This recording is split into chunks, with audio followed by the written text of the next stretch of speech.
Hi, my name is Mr. Ivan. I'm your favorite humanities teacher. We are here at NTU, Nanyang Technological University, to ask students about the Korean War.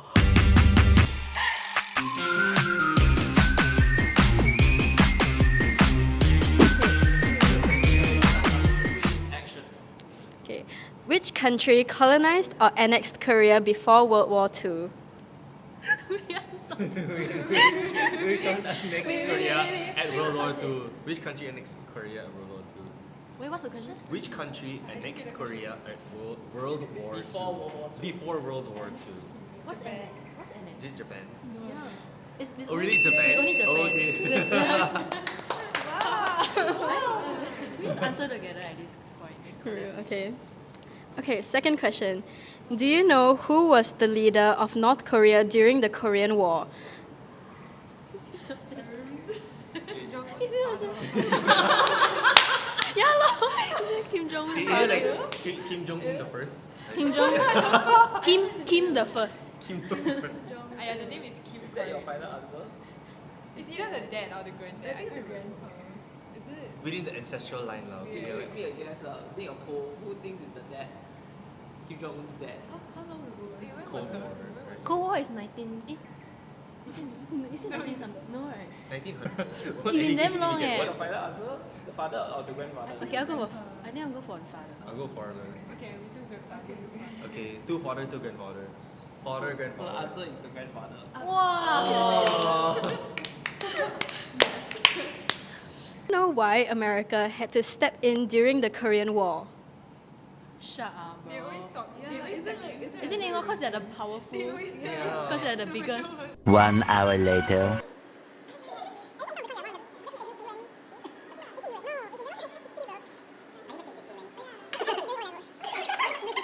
O-level history. So it was to stop communism from spreading.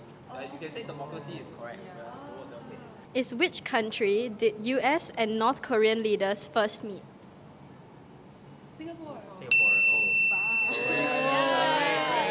Thank you everyone. Wow, I love history. Well, seems like only some know about the Korean War, or others not so much. But did you know that the Korean War technically is still happening? Yup. And the leaders from Korea and the United States actually were, well, they met here in Singapore, 2018. And the leaders that met, one of them that represent the United States was none other than Mr. Donald J. Trump.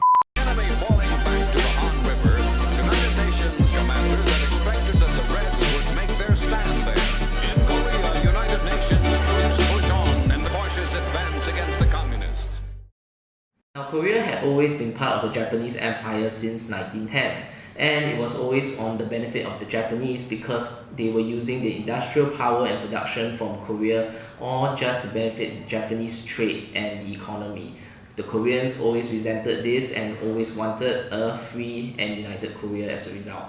Now, the Potsdam Conference held in 1945 was used to separate the Koreas. It was divided along the 38th parallel. On the north, you have the USSR occupying North Korea, and on the south, the 38th parallel, you have South Korea being occupied by the United States. And through that, you have a divided Korea along the 38th parallel. Now, the United States, with the support of the United Nations, wanted to have free elections, holding free elections so that the people of Korea could choose their government. But the Soviet Union and the communists, they had other plans.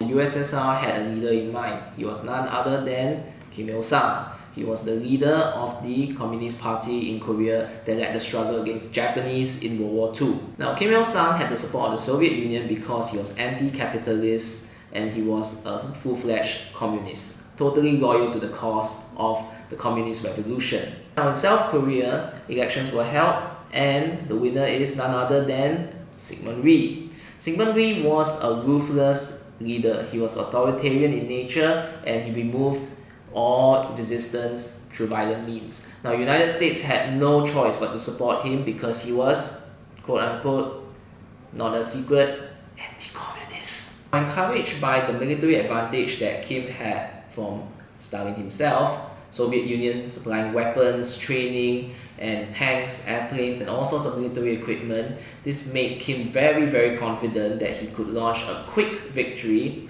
about days, weeks, or even months, to totally unify Korea under communist rule. And with that, he made several trips to visit Stalin, and I mean really, really many trips. And it was only in 1950 that things started to change and Stalin finally changed his mind.